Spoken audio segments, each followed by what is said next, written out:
Welcome back. وزیراعظم عمران خان کی حکومت ملک میں معیشت کو دستاویزی بنانے کے لیے اور ملک میں پاکستان کی معیشت کے حوالے سے وہ معاملات جو کہ پاکستان کے امیج کو دنیا بھر میں خراب کرتے ہیں ان کو درست کرنے کے لیے مختلف اقدامات کر رہے ہیں۔ ان میں کثیر اقدامات FATF کے اقدامات کے تحت ہو رہے ہیں، وہ معاملات جن کے ذریعے FATF کی بھی تسلی کی جا رہی ہے۔ مجموعی طور پہ اس سے پاکستان کا امیج بہت بہتر ہوگا، اور اس سلسلے میں جو سب سے زیادہ اقدامات کیے جا رہے ہیں جس کا بہت بڑا فائدہ پاکستان کی معیشت کو الٹیمیٹلی ہوگا، وہ یہ کہ پاکستان میں جو فارن ایکسچینج کا کاروبار ہوتا ہے اور جس انداز سے پاکستان میں کھلے عام فارن ایکسچینج کا کام ہوتا ہے، خریدنا، فروخت کرنا، ڈالرز لینا، ڈالرز بیچنا، ڈالر کا لانا، ڈالر کا لے جانا، ڈالر کے حوالے سے جو ایک وسیع کاروبار ہے، ایسا دنیا میں کہیں نظر نہیں آتا۔ لیکن اب اس کو بے لگام کاروبار کو، اس فارن ایکسچینج رجیم کو حکومت قواعد و ضوابط میں جکڑ رہی ہے۔ وزارت خزانہ نے اوپن مارکیٹ سے ڈالرز اور غیر ملکی کرنسی خرید کر فارن کرنسی بینک اکاؤنٹس میں جمع کرانے پر اب اس سلسلے میں کچھ نئے قوانین نافذ کیے ہیں۔ ایکسپورٹس اور سروسز کی ادائیگی کی رقوم بھی فارن کرنسی اکاؤنٹ میں کس طرح سے آ سکتی ہیں، اس حوالے سے اس کو بھی ریگولیٹ کیا جا رہا ہے۔ صرف بیرون ملک سے بینکنگ چینل کے ذریعے بھیجی گئی ترسیلات فارن کرنسی اکاؤنٹ میں آئیں، تاکہ تمام معاملات جو ہیں ہمارے فارن ایکسچینج کے حوالے سے وہ بینکنگ چینل سے ہوں۔ حکومت کا الٹیمیٹ ہدف یہ ہے۔ فارن کرنسی اکاؤنٹ سے متعلق نئے SROs پر بعض میڈیا رپورٹس کے بعد جو ایک نیا گیزٹ نوٹیفیکیشن 9 اکتوبر کو آیا تھا، کچھ کنفیوژن پیدا ہوا تھا، جس پر اسٹیٹ بینک آف پاکستان نے بہت کوئکلی اس کو کلیریفائی کیا اور کہا کہ ٹیکس فائلرز اپنے فارن کرنسی اکاؤنٹ میں غیر ملکی کرنسی جمع کرا سکے گا، یعنی اب ڈالرز کی خرید و فروخت کا باقاعدہ طریقہ کار کے تحت ہوا کرے گی۔ منی لانڈرنگ اور ڈالرز کی اندھا دھند اور بلا روک ٹوک خرید و فروخت اب انشاءاللہ ممکن نہیں رہے گی۔ پاکستان میں سالانہ 6 ارب ڈالرز یعنی کہ 1000 ارب روپے سے زائد کا مال انڈر انوائسنگ کے ذریعے بھی آتا ہے، اور اس کی ادائیگی حوالہ ہنڈی کے ذریعے ہوتی ہے۔ اس کے علاوہ اسمگلنگ کے ذریعے پاکستان میں تقریباً 1 ارب ڈالر کے جو موبائل فون آتے تھے، اس کی تمام رقوم جو تھی وہ حوالہ ہنڈی سے جاتی تھی۔ سیکنڈ ہینڈ گاڑیاں آتی تھیں 1 ارب ڈالر کے قریب، وہ بھی جاتی تھی۔ یہ تمام معاملات پر قابو پایا گیا ہے، اور انڈر انوائسنگ کے حوالے سے ہماری حالیہ پروگرام میں شریک ہوئے تھے BR سے ممبر کسٹم طارق خدا، اور انہوں نے کہا تھا کہ نان بینکنگ چینل سے ادائیگی کے بے پناہ نقصانات ہیں، اور ان کو قابو میں لانے کی کوشش کی جا رہی ہے۔ انوائسنگ یہ کافی مارکیٹس کو خراب کرتی ہیں، یہ ہماری انڈسٹریلائزیشن کے بیچ میں ایک بہت بڑا پرابلم ہے۔ پاکستان میں اسمگلنگ تقریباً 5 سے 6 ارب ڈالر کی ہوگی۔ جب ڈیوٹی ٹیکسز کے بغیر پاکستان میں آ جاتا ہے تو اس کا پرابلم یہ ہوتی ہے کہ یہ ڈیوٹی پیڈ گڈز ہیں، اس کے ساتھ کمپیٹ کرتا ہے، تو وہ جو ڈیوٹی ٹیکسز آنیسٹلی دے کے لا رہے ہیں ان کو فارغ کر دیتے ہیں مارکیٹ سے۔ دوسرا یہ کہ اتنی سستی چیزیں آتی ہیں کہ انڈسٹری کوئی لگا ہی نہیں سکتا، تو یہ پاکستانی معیشت کو تو بہت بڑا ڈینٹ ہے۔ چھوٹی سی اگزامپل یہ ہے کہ 2015-16 میں 6 کروڑ موبائل فونز پاکستان میں ان کی ڈیمانڈ تھی، 2.5 کروڑ موبائل فونز پاکستان میں کسٹمز کے تھرو آتے تھے، 3.5 کروڑ موبائل فونز کی اسمگلنگ ہوتی تھی۔ اب جیسے ہی ڈب سسٹم آیا کسٹمز PTA کے محنت سے، تو اس کی وجہ سے یہ ہوا ہے کہ اب جو موبائل فونز پاکستان میں کسٹمز ڈیٹا کے اندر نہیں ہوں گے وہ ایکٹیویٹ ہی نہیں ہو سکتے، تو اسمگلڈ فونز کا اب پاکستان میں کام ختم ہو گیا ہے تقریباً۔ تو جو 2015-16 میں یہ کوئی 14 ارب ہمارے پاس آ رہا تھا ریونیو، اب تقریباً 44-48 ارب آ رہا ہے۔ اور آپ کو یہ جان کے خوشی ہوگی کہ اب پاکستان میں 18 انڈسٹریاں بھی لگ گئی ہیں موبائل فونز بنانے کی، اور پچھلے سال 11 ملین موبائل فونز پاکستان میں بنے ہیں۔ دس از اے بگ سکسیس اسٹوری ہماری کاؤنٹر اسمگلنگ۔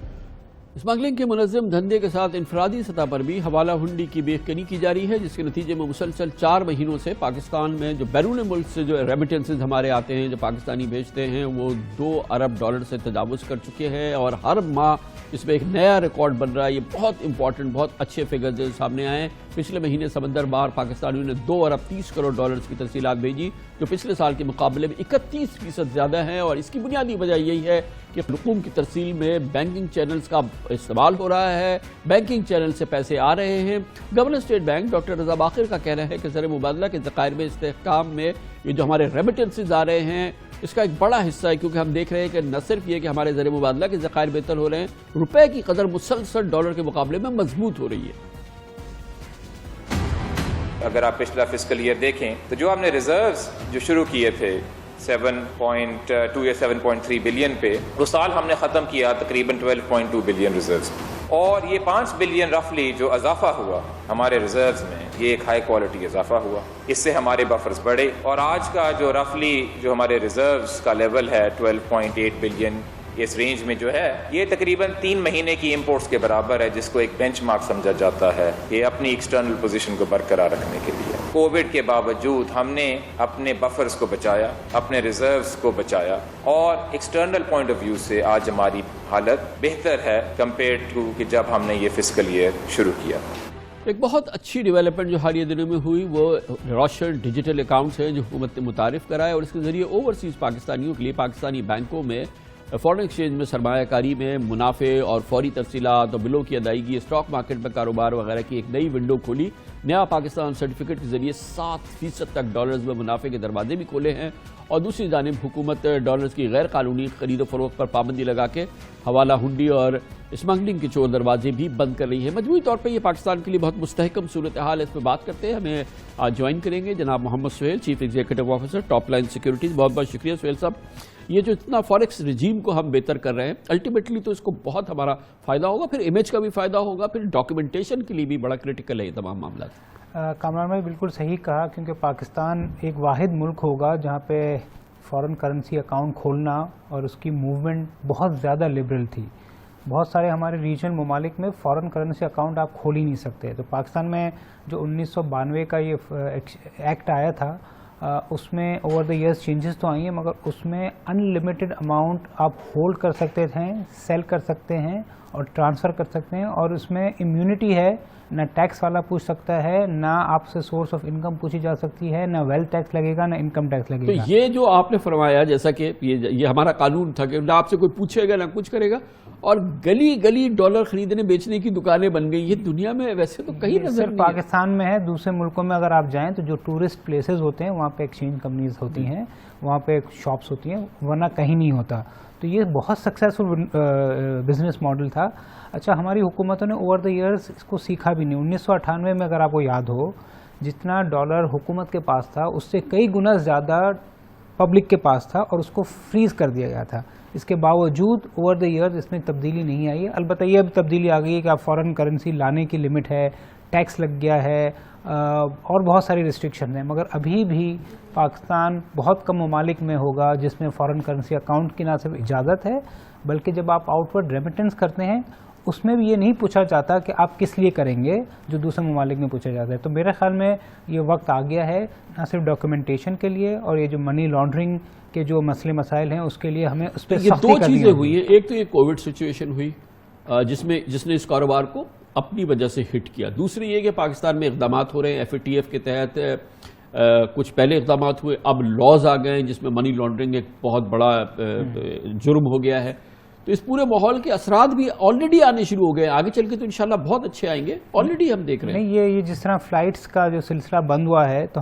ہم سنتے تھے کہ 6 سے 8 ارب ڈالر پاکستان کے ریمیٹنس ان آفیشیل چینل سے آ رہی تھیں۔ اب چونکہ وہ جو فلائٹس کا اسکیڈول متاثر ہوا ہے تو کچھ وہ آنے کی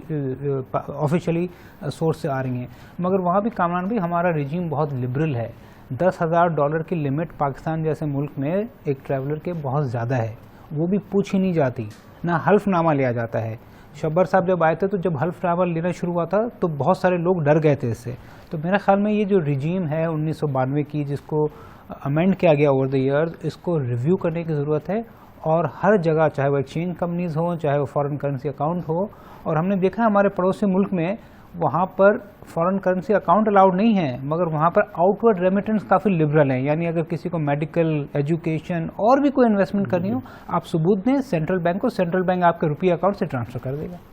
اچھا، اب یہ بھی بڑی انٹرسٹنگ بات ہے کہ یہ جتنا بھی